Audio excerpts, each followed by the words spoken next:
Shut up! Okay. Cool. You ready?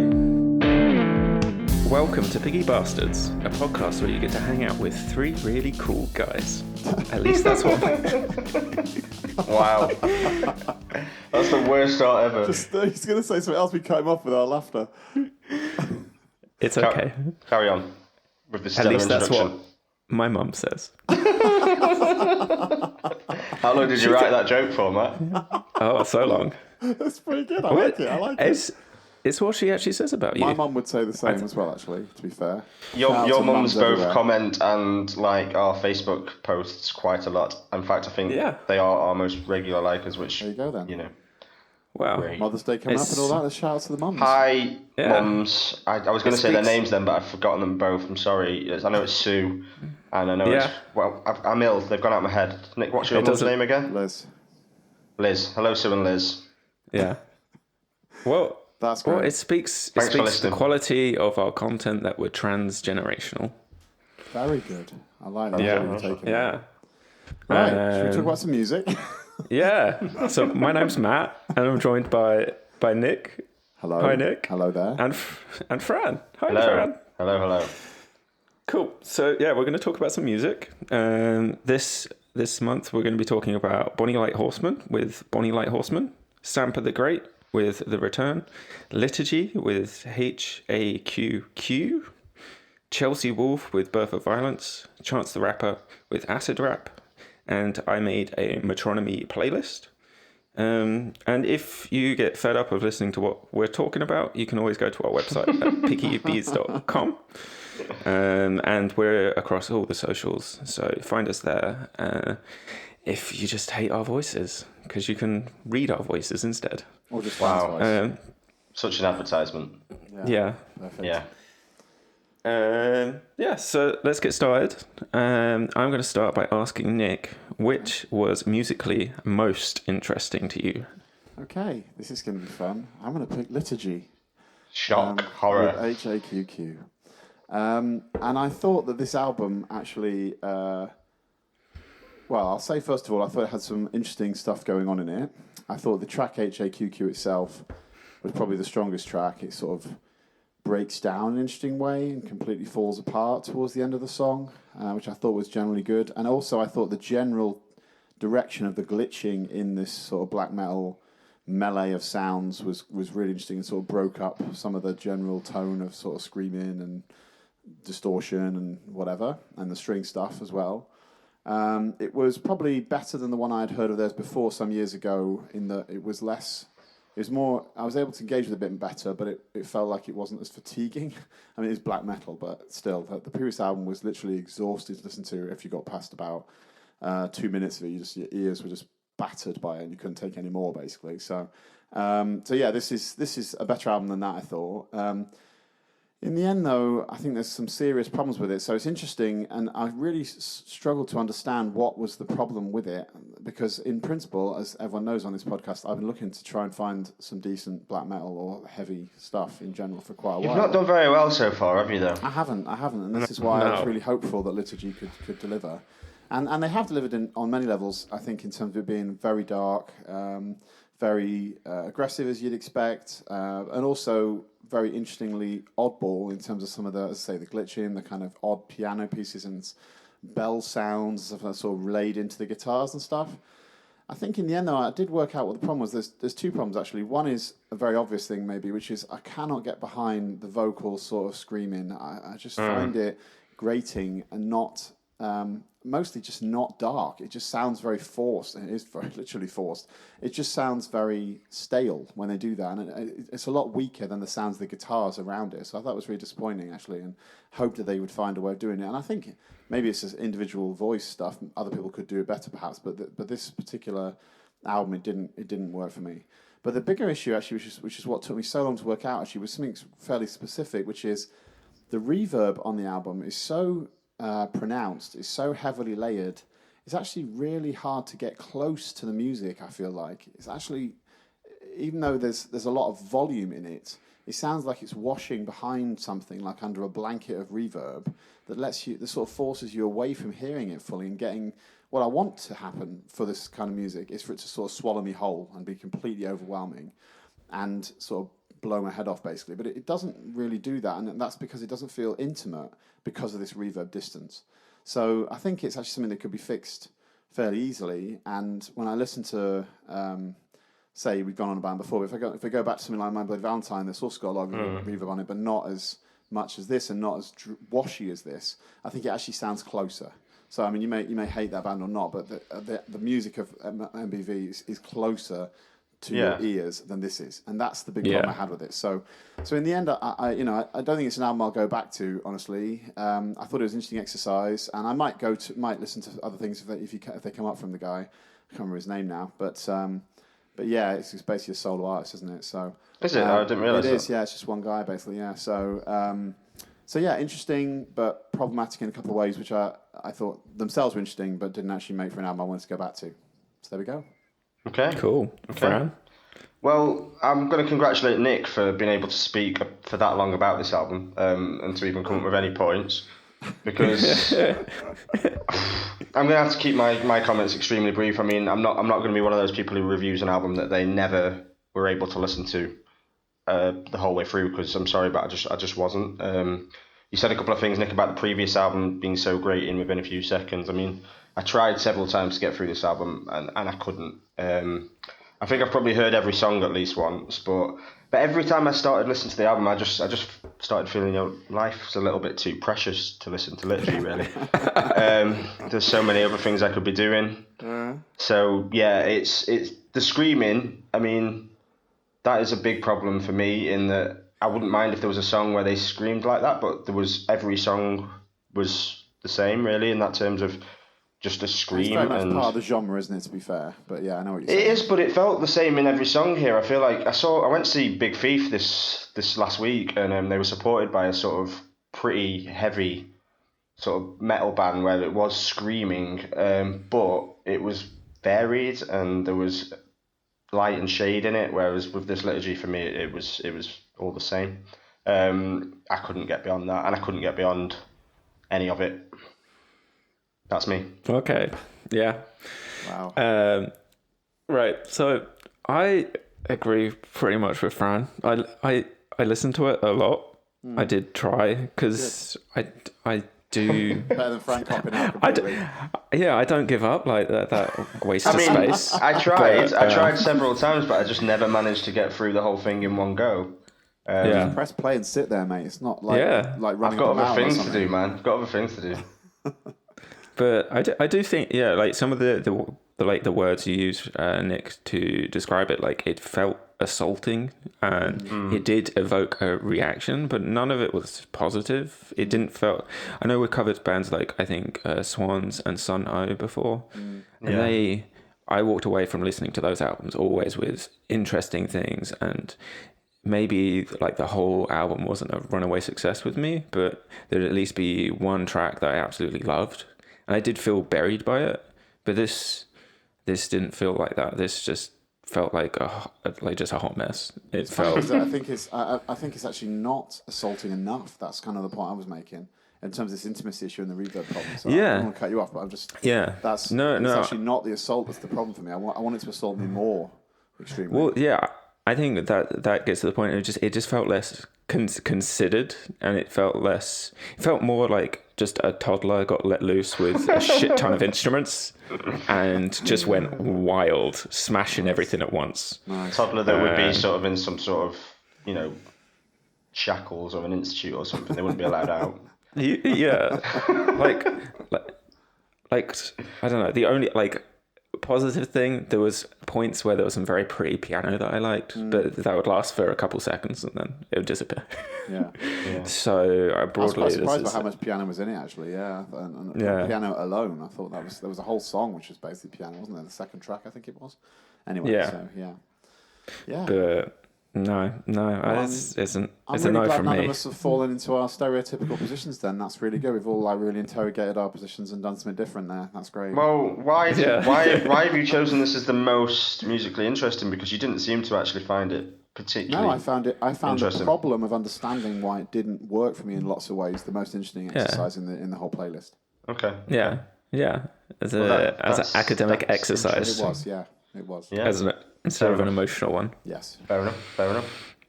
Okay, Fran, we're coming to you now. What was lyrically most interesting? Okay, well, for me, there was a few choices I could have gone with here, but I've actually going to surprise you probably by going for Bonny Light Horseman. No?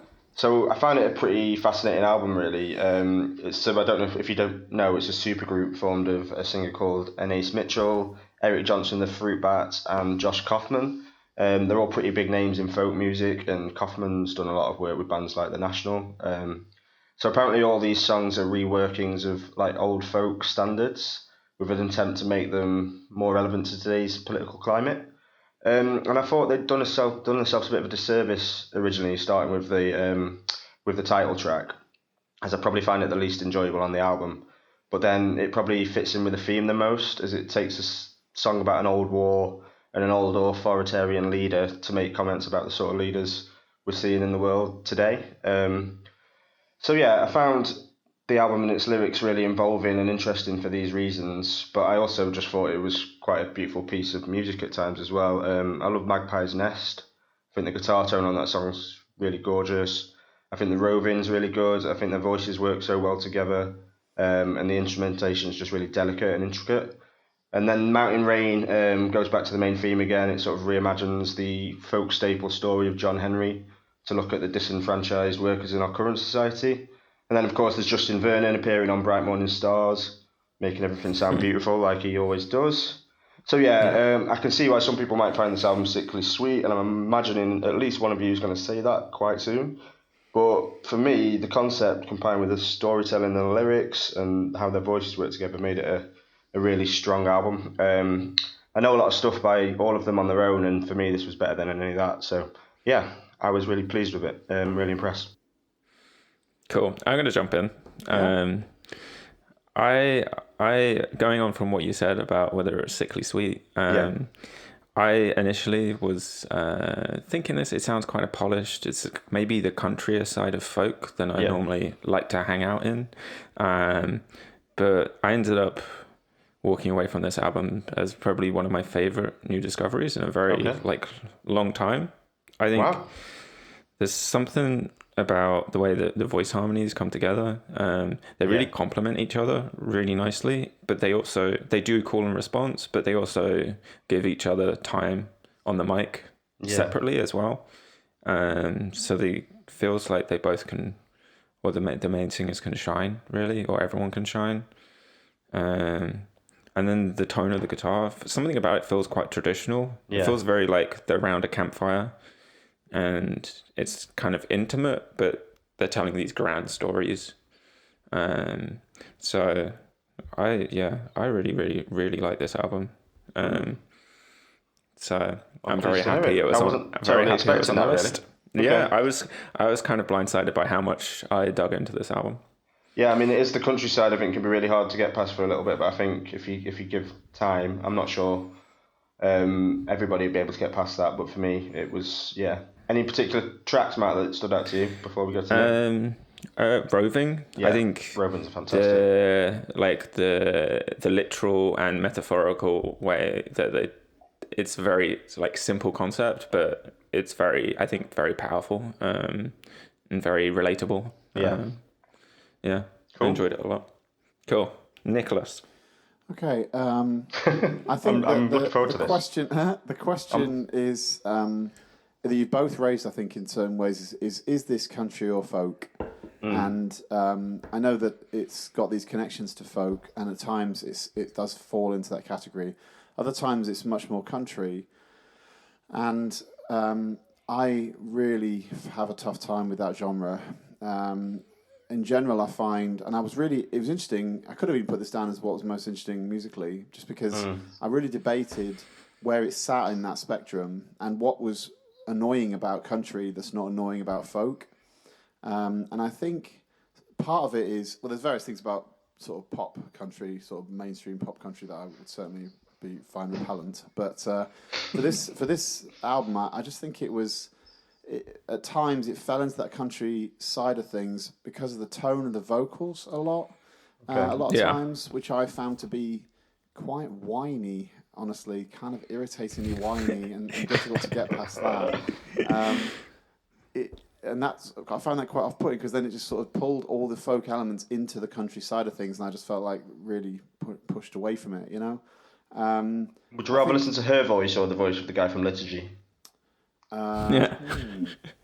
I'll probably go with her voice, but not by a lot. I found it pretty off-putting. But it didn't move me because all the time I was thinking about this genre position question, and that's my problem, and not the albums really. But it certainly wasn't something I could get past. I just felt like it fitted into a cultural space that I just don't have much time for, to be honest. And that's something I couldn't shake away. There were songs that were like The Roving was nice. I just felt like it. I didn't particularly care for the cliched story of some of them. I can't think of actual names. Well, I suppose it's going back to like realizing that they are all reimagined sort of old folk songs, so the bands have a cliched element to it. But I think it wasn't until I read about it and realized that they were sort of trying to use those stories to look at other things. And when I read some of how they'd done that, because it all started, this album as like a jamming session. They were all just sort of, practicing together in between projects and then playing these old songs, and then they started to make them into these songs that were more about, actually talking about what's happening today. So I think it is, without knowing some of the traditional folk, maybe it's harder to look and see what they've done there, but I do think they did it really well. I do think that it was quite an interesting way to do that. Yeah, it was well executed and well recorded, so I didn't hate it. But it didn't sit in a place that I found very engaging. No, I very much knew it wouldn't be your cup of tea. Yeah, I don't know. I had heard from Sam, actually, our editor Sam on the blog, that it was a super group. And that, I don't know what it is, but I never seem to like that concept. It always just seems to feel like, what is that about, really? I mean, we shouldn't just call it a supergroup, though. It's like you got together with some other people, right? I mean, if you look at some of Tom York's solo stuff. Reputation precedes it when you say supergroup. That's the only thing I'd heard about it, honestly, was a supergroup. It's a supergroup. But people call the Atoms of Peace, Tom York's Atoms of Peace, to say it's a supergroup, but it's not. It's just Tom York and Flea from Red Hot Chili Peppers and stuff, and it's great, but it's. Yeah, supergroup's a stupid term, but it's just one that people understand. It's that wasn't the reason. It's more I a side project, but I did think it was just a bit off-putting. Anyway, that's a minor thing. I feel like a monthly Music Moan coming on about supergroups now, actually. Yeah, that's a good idea. Actually, I should go with that. Definitely. Yeah. Cool. Yeah. What is the point? Anyway, that's all I got to say about that one. Yeah. Okay. Well, I'll come back to you, Nick, as you haven't really been blown away so far. Yeah. Have you got a favourite album on the list? I'll go with Sampa. Sampa the Great. Nice. And I was absolutely in love with the first album she did, which I can't remember the name of for the life of me now. If anyone else, The Great Mixtape. Great Mixtape. Thank you. Yeah. Which was fantastic in many ways. I think did we cover it on the podcast? We did, yeah. Matt actually recommended it to me, you, and Nermal before Matt was on the podcast, so we were all involved. At least more than 2 years ago. Yeah. So that was really great and really. And interesting, you used that word mess earlier on for Liturgy. I thought that first Sampa album was really a mess in an interesting way, a really fun way that kind of broke away from the timings a lot and very sort of sloppy production, which I loved. Really fun in that respect. This album, so then the second album she did, I wasn't that into. This album is much better than that other one, that second one. Yeah. It's very lush and clear and very well put together. Lots of sort of soul. Sort of undertones in it, which I thought was really nice to hear. It does still, unfortunately, lack some of the unevenness of the first album, musically speaking.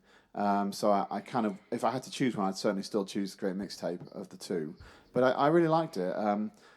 I did find there was a couple of things that put me off slightly, which was just I didn't particularly like the narrative that went through several tracks about the music industry and how it sucks. I just felt like I'm a bit tired of that narrative now. Like I get it. The music industry is absolutely a nightmare. It's just such a. But I think there's a specific point she's coming at from it, though. I think it's like the young black woman trying to make it into hip hop is actually, maybe there's something a bit fresher about someone talking about that than there is about. Yeah. Because it is. Yeah. It feels quite fresh. I know what you mean, but with Time's Up, though, I think she was doing it in a feature with somebody else. I can't remember who was on it with her, but. And he was saying all that stuff as well. I don't know. I wasn't that fussed about that really. And then there was one or two tracks that were a bit too like heading towards pop for me, like "Light It Up," which is I know it's an interlude. I think it was, but is it "Light It"? Is that the name? Yeah, "Light It Up's class, but okay. It just seemed a bit too like clean and sort of flat and not that inventive. But my favourite track on the album was "Final Form." I would say, which I thought was really, really good. And in general, I did enjoy it.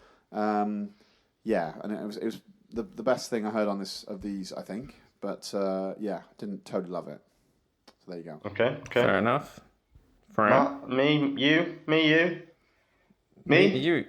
Okay. You go for it. Okay, I'm going to refer back to a line that Nick's used in nearly every podcast in the last year. And I'm going to say that I think we've finally found a 2019 hip hop album that isn't in the shadow of Little Sims. For me, I think at times it's as good, if not better. I also think, and I know I've told Nick off many times for comparing people to Little Sims, but I think they are a really good point of comparison in this case. I think they're both powerfully feminist albums. They both tell a kind of coming of age tale. And they both do a really good job of discussing the black experience in their own terms, and they're both fucking great. So, but then I think The Return is the better album of the two. Is that what you're saying? Let me get to that. I will tell you my thoughts. I think The Return is a much more wide-ranging album than Grey Area. I think its genre's less defined. It's jazzy at times, has a few pure R&B tracks, and has a lot of African influence. There are even a couple of tracks, and one of them is Light It Up, which Nick just mentioned, which have beats that seem to come out of like a Dr. Dre produced album from the 80s. So for me, I saw that as like a nice little nod to some of the pioneers of the genre. And there's just so many like bangers on this album. The Freedom, Grass is Greener, OMG, they're all amazing. And Nick's already mentioned Final Form. If I'd listened to this album earlier, that song would definitely have been in my top 5 or 10 of last year. I think it's fantastic. And I think the album goes on a real journey with a lot of the early songs talking about her uncertainty and a need to escape. There's the line, "I don't need home to feel important." And then there's the interlude with the phone call telling her to get a grip from, I assume, a cousin or a relative or something. And then there's the later songs where she seems to be more comfortable. So there's Dare to Fly when she talks about how home is just residing in myself. So it seems like the album really takes her on a journey as well. But if I go back to the Little Sims again for a minute, I think the one thing Grey Area does a better job of is managing the length of the album. It's more concise, it's more to the point. Which, hip hop has a long-standing problem of having really long albums that sometimes drift a little bit, and the Sampa the Great does that. It does, but I think it gets away with it because it's consistently good, even if it's not consistent in tone. So, I mean, is it better than Grey Area? Probably Grey Area I will listen to more often because of those little things about it being a little bit more consistent and a little bit more concise, but they're both stunning albums, I think. And it's just interesting to me, my two favourite hip-hop albums of the last year from women. It just shows, that may not have been the case a few years ago just because they wouldn't have got the reach that they're getting now. So, yeah, I loved it. Cool. So I'm gonna fall somewhere in between you guys because I like this album a lot. And to compare it, like I also wrote to do a Nick and compare it to Grey Area. I think it is a fair comparison, and I think it does come down to the length. There's a lot of gold in this album. There's a lot of really great stuff, but it disappears into the meander of 81 minutes. And if she was able to turn out a tight kind of 1 hour, 50-minute album, it would be in that discussion for me as good. But because of that, it gets the standout tracks get lost in this kind of just meander through a lot of stuff, which it's interesting, but it isn't that interesting. I think we've touched on a lot of the high points, like OMG and Final Form, but then I don't know, this Light It Up. Light It Up's great, man. It kills the momentum. Light It Up is so good. Thank you. I feel like the album's really getting going at that point after OMG, and like it has a good start, and it's really building the speed, and then it just kills everything that you have between in line with what you're both saying. I'm starting to get a bit wary of albums that have interlude in various tracks. That always seems to me to sort of hint at like there's a lot in there, and which I wonder if that fits with what you're both talking about, the length of it. Which I hadn't. Like it's a common hip hop thing for years. They've always thought interludes should be that. I mean, Light It Up I think is great, but interludes in general, they can ruin the pace of an album. For me, I don't think that happened here. Well, maybe they did ruin the pace, but for me, they didn't ruin the quality because I thought everything was good, even if it might have been better if it was a little bit more concise. But yeah, I don't know. Carry on, Matt. But yeah, I still really I thought this album was great. I felt almost disappointed though because I know she has the capacity to do like based on her work, like and the Great Mixtape and this. I have similar feelings about the second album. She has all these different skills. She's tried out all these different cool things. She has the capacity to really turn out a great album. And this is good. I just don't know if it's going to be one that stays with me. But there is so much cool stuff on this. It makes me excited for what she does next. I really hope that she can nail it. I think she will. I think she'll get a really... because it is that interesting thing about how she's trying out different styles. And what I liked about this album was that sense of a journey, a sense of finding her way a little bit on this album. I think she'll do... I mean, she's pretty prolific, right? So I think we will see something... I think she'll continue to get better and better, personally. Yeah, I hope she gets the right producer to really hone her skills and push her in the right direction, and then really make something that's like seminal, because she can do that. I hadn't really made the connection. This was actually a 2019 or 2020 album, since I've listened to it more in the last month.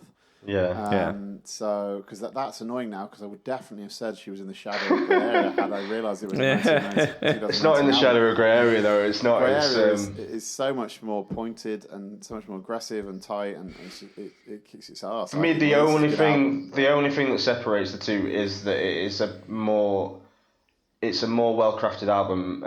Grey That's area a big thing, though, isn't it? It is a big thing. So it's an album, but I think like if I was to put Final Form and OMG and Grass is Greener and Freedom up against some of the songs on Grey Area, then I would prefer them to a few of the songs on there. So I think it's a very close contest for me, but I think they're both fantastic. So I don't want to like. It's good. Yeah. We don't have to have one good album between them. There's only one good hip hop album ever. It's Grey Area in the history of the genre. I feel like you need to get a Grey Area tattoo on your face or something. Just stop talking about it. Just tattoo it on your face. That's the last time I'm going to say anything about Grey Area ever again. Yeah. Right? Cool.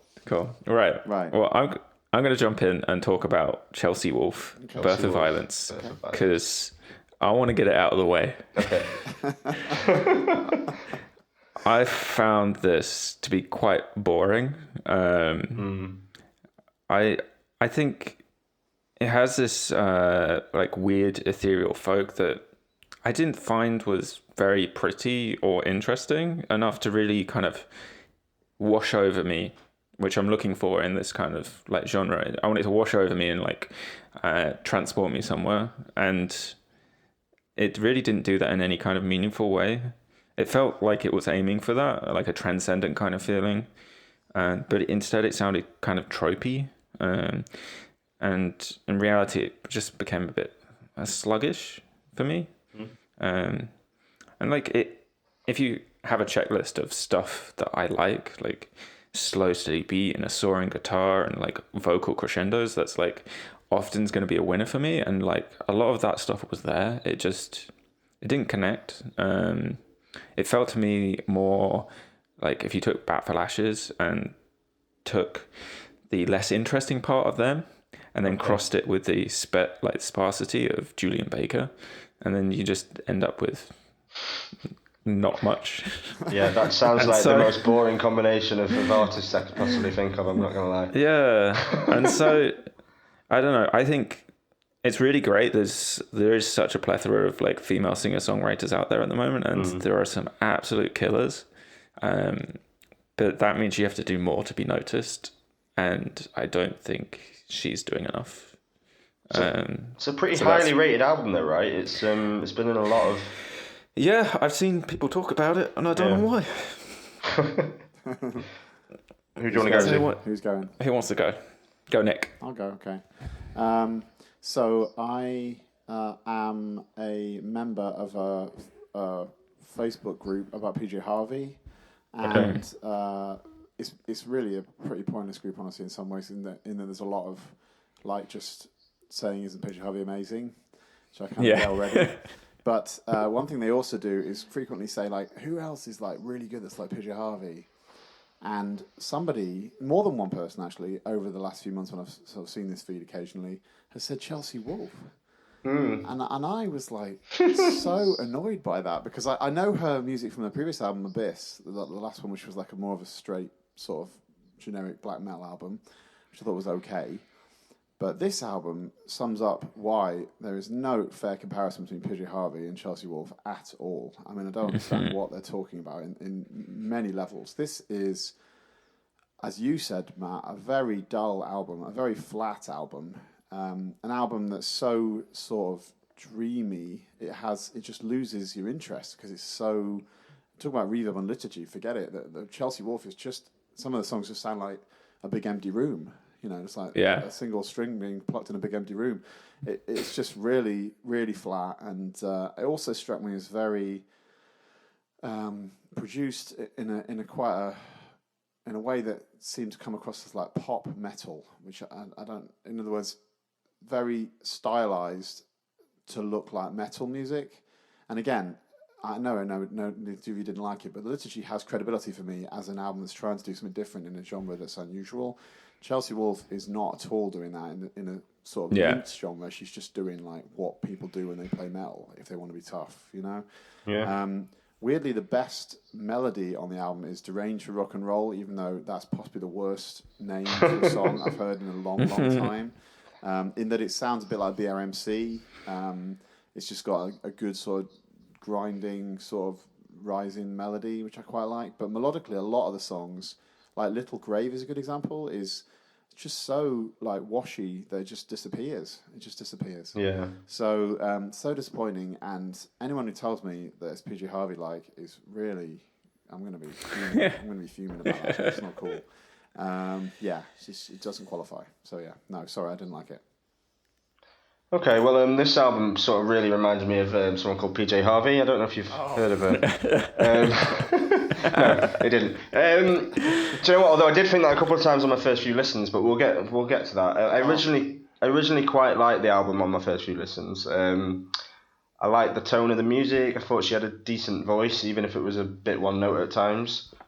And I won't say that I hated it in the end, but I will say that the longer I spent with it, the less I enjoyed it. And I think it took me a while to figure out why I was going off it, but I think in the end, it's because it feels really inauthentic to me. I couldn't connect with it lyrically or emotionally. It felt like these okay sort of folky, rocky songs, but with a sheen of inauthentic darkness over everything.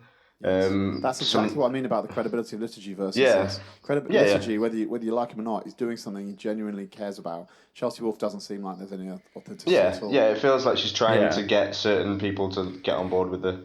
I mean, some of the lyrics to me were almost mock horror. There's like in the opening song, she has the line "like a spider in Chernobyl." Yeah. That's what I was going to point to as well. And then in American Darkness, she's got the first two verses where it's "when you come dead last in battles long past, intended to rip my heart out, oracle of your secrets. Your eye was trained on me as I stood before you, unbuttoning. Kiss me as the bell tolls, swiftly as the horses ride." I mean, fuck off. It's just so dramatic and so sort of over the top, and you can imagine Twilight scenes. You know, it's not good. So I don't think it was just really try hard. I think the whole thing felt try hard, and that just made it impossible for me to enjoy anything on it above the most basic of levels. It tries so hard to be emotional that it lacks any actual genuine emotion. So yeah, in the end, I wasn't a fan. I think we're in agreement then, largely. Yeah. But it did sound like PJ Harvey. No, it didn't. No. I can't believe believe No, I what think you're there's saying. this And more than one genuine person thing, was right? like, yeah, I totally see what you're saying. People were saying on this forum. I was like, what? No, I think there's this tendency, right, to anyone who is a bit rocky and is a woman and people don't know much, they'll say, oh, she's a bit PJ Harvey-like. Yeah. The same as soon as anyone goes a bit up and down with their melodies, they say they're a bit Radiohead-like, and it's just like, just listen to some more music and compare things that actually sound like each other. Maybe she just wants to be as cool as PJ Harvey. But it's a bit like Nick saying that every hip hop album's in the shadow of Little Sims, though, isn't it? Let's be fair. Yeah, that's fair enough. I'll take that. So, Fran, do you want to talk about acid rap? Acid rap, Chance the Rapper. Okay, this was nothing like I expected. I hadn't heard any Chance the Rapper apart from a few features, and I was kind of expecting it to be, I think it's 2013, this album, but I was expecting it to be very trappy and maybe quite auto-tuned and a bit abstract, but it isn't. It's for me, it's a really proper sort of old-school hip-hop album. It's got great features throughout. There's quite a lot of variation in the tone. I think it has a lot to say. And I think it has a mix of playfulness and sort of power that reminds me of early Eminem and some of the Kanye stuff that he did early on when he was not a dick. When they were both making good work, I could see that Chance the Rapper is in the sort of the line that came on from them guys. There are some questionable lyrical parts, on occasion, but nowhere near as often or as offensive on some other albums I've heard. In general, I think he tells some really strong stories, packs in plenty of emotion, at the same time as being really witty. There's a lot of songs I like, but I wanted to mention particularly Everybody's Something. I love the sort of sweet and playful tone, and I like that he shows some real vulnerability on that song. And I think that vulnerability is particularly stark when compared to my other favourite song on the album, which was Pusher Man, which is a bit more of a typical sort of hip-hop bragging type of song, but a great song. So in general, this was a really pleasant surprise to me, and I can totally see why he's so highly rated. And I think particularly when you consider that he was only 20 when he released this. So I think it was, I'm not saying I don't know how much I'll go back to it. I certainly will dig into him a little bit more, and I will listen to it occasionally, but I was impressed. That's cool. Why don't you go for it, Matt? I've listened to Chance's Colouring Book album that he released, or mixtape, and I'd never really heard of him before that, and so this was a really cool opportunity to dig back and why that was such a success. And I really like it. He's fantastic. He's doing something different.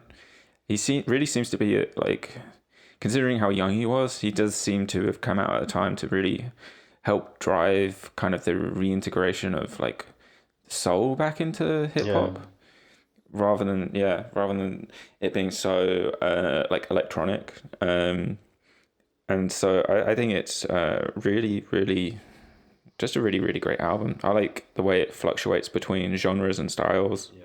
I actually also, he has a hugely recognizable voice, which I think is really important when you have so much hip hop out there.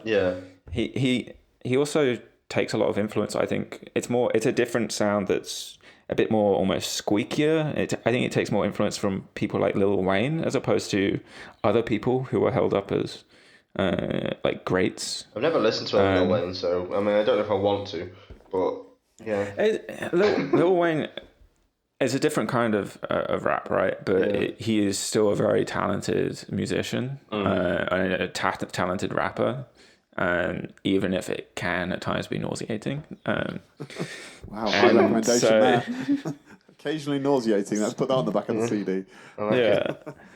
But it's interesting to see someone take the influence from something that is often like ridiculed, like we just did, and not be ashamed of that and to wear that.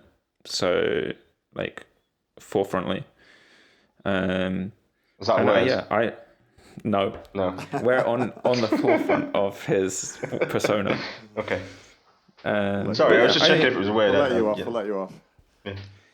But I think the thing I really liked is about the tone of the music is There's a lot of like melancholy in it, and considering he's so young, it is this very light album, but it does feel quite dark because he spends a lot of time thinking about when he was like 2 or 3 years ago, when he was hanging out with his friends, and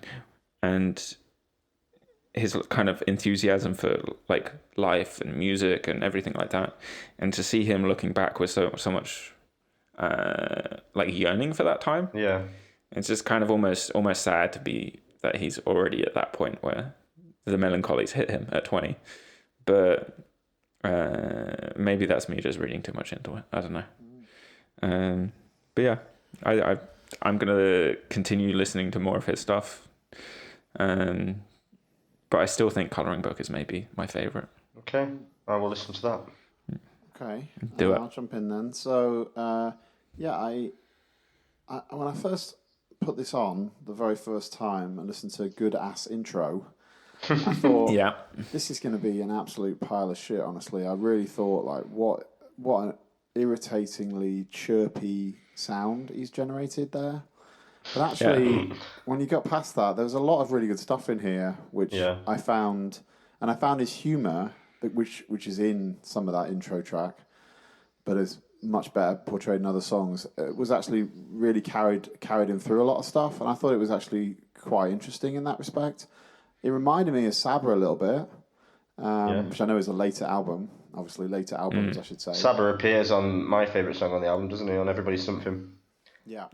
So it reminded me of that a little bit, and I enjoyed it for that reason. I think occasionally it seemed a bit, I don't know what word is, flippant. Like some of the jokes in it, just I'm afraid I didn't really write many lyrics down, but it just didn't really sort of land for me. Some of the jokes, some of the humour in it, but overall I did enjoy it, and I thought it was quite an honest album as well, quite a personal sort of album in that respect, which I thought was worth listening to, and actually Everybody's Something is one of the ones I was going to mention as well. Okay. Actually, so yeah, no, I enjoyed it. I don't know that it didn't move me, partly because that humour side of it isn't something I care for that much, but I thought it was cleverly done.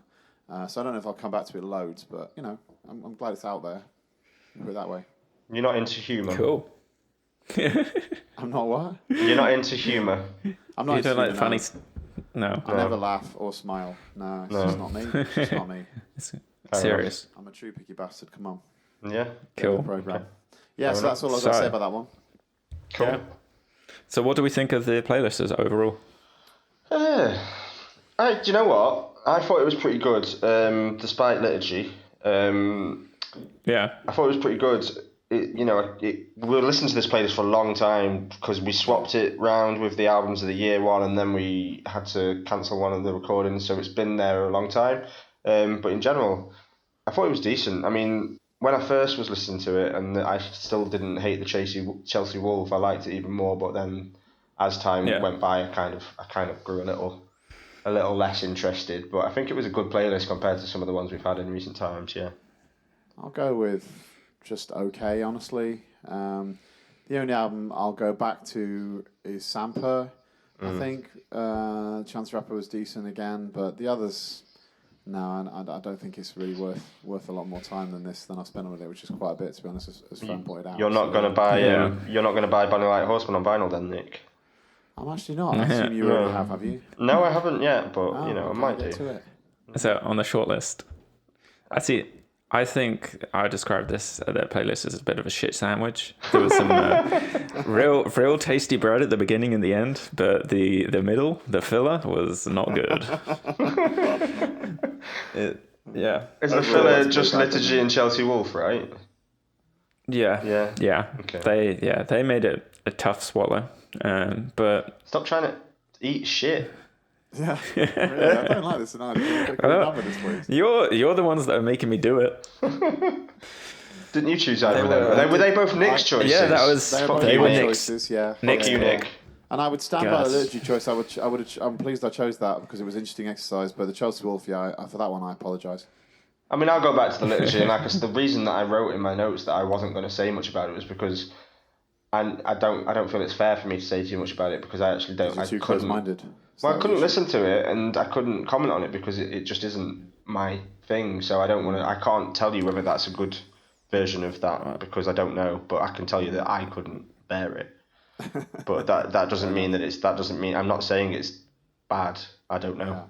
Yeah, it's not. Yeah. So generally, a few flaws. But yeah. Okay. Cool. Well, now we're going to talk about something else, and that's Metronomy. So Metronomy are a band that I think it's probably the music I've listened to the most over ever.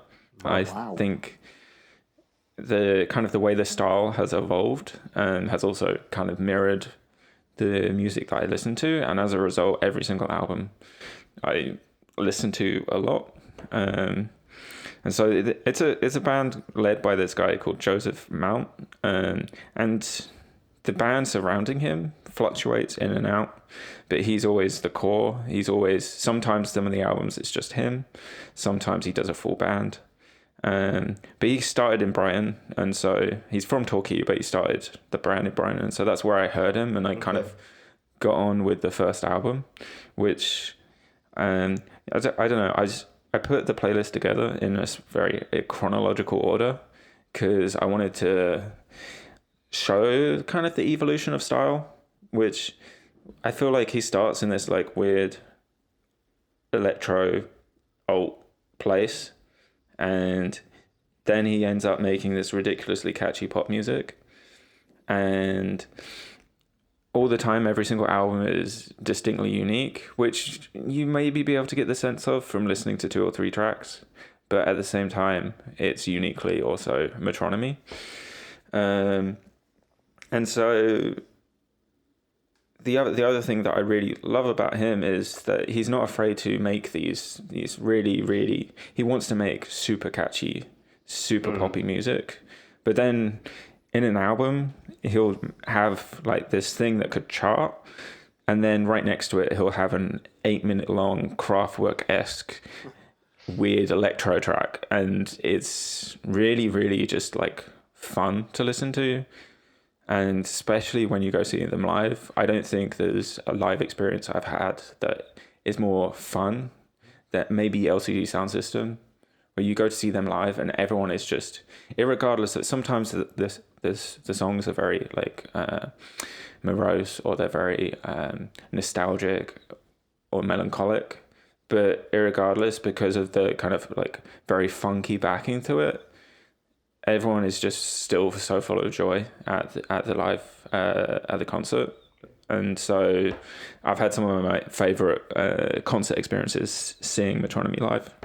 And so yeah, and he's I think a fantastic producer of music, and it's something I'll always turn to put on to listen to, whatever mood I'm in, because it always makes me happy, makes me motivated. So I'm curious to see what you guys think, because it is very poppy. Who do you want to start with? Fran, why don't you go with it? Oh, I don't want to. Okay. Good start. Good start. Oh, good. Well, no, right. It's a difficult one because I have to admit that I had a certain opinion of Metronomy without ever really having listened to them. Just from the few things that I had seen and heard. I'd like to say that opinion changed, and it might have done a little bit, but not by very much, I'm afraid. I had a feeling I'd find them irritatingly chirpy, and unfortunately, a lot of the time I did. I'm going to say particularly the early stuff. I think the song "You Could Easily Have Me" felt like an indie version of the Benny Hill theme tune to me. God. That's the most vicious thing said today. That's the award today. The music video that goes with that very much is recapitulating that. I think it's on purpose. Okay. Well, that doesn't make it better. For me, what I will say is the stuff on the English Riviera as a whole, that was better. For me, the repetitiveness and chirpiness of songs like The Look, The Bay, and I'm Aquarius actually made those songs enjoyably catchy rather than annoyingly catchy. I did like them songs, but I'm afraid that didn't last long for me. By the time we got to Boy Racers, I was back to thinking about 80s TV shows and their theme tunes. I'm sorry, Matt. And then with the most recent stuff, they went back to being a bit too much for me. I particularly struggled with Hang Me Out to Dry and Insecurity. They were just a little bit too repetitive for me. And it is, you've pointed it out yourself, right? There's that poppy, chirpy element that is rare for me to really be into that kind of. Sometimes in hip hop I like that kind of tone, but I struggle with it in this kind of music. But you mentioned LCD Sound System, who you've introduced to us before, who I think are vastly superior to Metronomy in my opinion. But Metronomy felt like a sort of lesser version of them sometimes, maybe a band that they would maybe pick to support them. I know Metronomy is huge, so I know that's probably not going to happen, but it could do. But it's kind of how I felt about them. I kind of felt like they, to use another Nick phrase, they were in the shadow of LCD Sound System. So yeah, I tried and I listened to it. I didn't do a Liturgy, and they were much more my type of thing than Liturgy. I listened to it a lot, but but yeah, some of it I just couldn't get past the sort of brightness, I suppose. So I did try. Well, English Riviera is their best album. Yeah, and I could sense that. Considerably so. I could sense that, and I think it was good actually that you've, because you're a fan of all their stuff, so I'm glad that you did a playlist and sort of showed that progression rather than just putting the English Riviera on, because we might be having a different conversation if you just put that album on. Because it sounded like I like that stuff, but I think it was good that you showed the variation there. But yeah, for me, that's where I could enjoy them. I think if I saw them performing those songs, I can imagine that kind of experience you talked about at the live shows. But yeah, it was not really something I'm going to spend loads of time with, I don't think. But yeah, cool. Sorry, Matt. So Nick, I feel like I want to. I don't know if this is fair, actually. I feel like I want to speak up for Sam in a way, because I feel like, who has been on this podcast a couple times before, because I feel like if he were here, he would be saying, like, why the hell are you always saying pop is shit? Why are you always slating pop all the time? Like, when you hear something, you say, like, pop as if it's a dirty word, And I think this album, this playlist, is very pop in lots of ways. And I struggle with that. I do struggle with that. But I think it executes it really well. So a little bit like when Fran says with Liturgy, I can't get it. I can't get behind it. It's just something I don't have the vocabulary for, maybe. That's a little bit of this to me, because it's so like, I can't define what it is that very easily that I find difficult, but it's so, I think one thing I established was that it was so staccato a lot of the time. It was so like on off, like which is what I think the Benny Hill references he's referring to earlier. Yeah, exactly. But like that's difficult for me, and that strikes me as a trope of pop that I'm not in love with. There were some nice songs in it. I actually thought the title track for Love Letters, I actually thought that started off really nice and was generally a nice song, and there were some songs I liked. Also, was this? Am I right? This was used like an Apple advert or something. One of them or something. I can't remember if I remember hearing this an Apple advert. Potentially. Yeah, I don't know. It's so. I mean, I just think it sounded a little bit like that sort of people dancing, like very ecstatically on a white background. I think those adverts were a little bit before this time. Okay. All right. Maybe I'm wrong then. But also, I think you've stolen my comments, both of you, and to some extent with the LCD Sound System references. This is, I think, very much in that school. Even the fact you mentioned, and I didn't really realise it was only really one person centrally behind the project. Which is true of LCD Sound System as well, isn't it? So basically, it's an auteur's vision. Yeah, exactly. And I respect that, and I think that's really interesting. I do have to say, I think LCD Sound System has a wider range and is more interesting to me, even though I think there's a lot of overlap. But I certainly see what Fran's saying, that they could play together, or one could support the other, or whatever that may be, if that ever happened. I'd love to go to that show. I bet you would. That'd be amazing. Lineup of the century. So in the end, there was some okay stuff, but I don't know that I'll come back to it per se. I just kind of felt like it was something I couldn't speak to, or it couldn't speak to me. Maybe is a better way of putting it. But I do want to think more about this, like what this pop. Because ever since we did Sam came on, we did Robin. I've been thinking more about that. You know, like why is it? I'm really challenged by this genre. What is it that I find frustrating about it? And this is not just pop. That's not fair to say, but it's the pop aspects of this music that I found least appetizing, and that's quite interesting to me. So I'll keep thinking about it. But that's all I have to say on that one. Yeah, but thanks for introducing it to us anyway. Yeah. I knew it was a risk, and so you got to take these risks. Yeah. But it's interesting you talk about Robin, because they are very, very close collaborators. He helped with her most recent album. She obviously featured on this.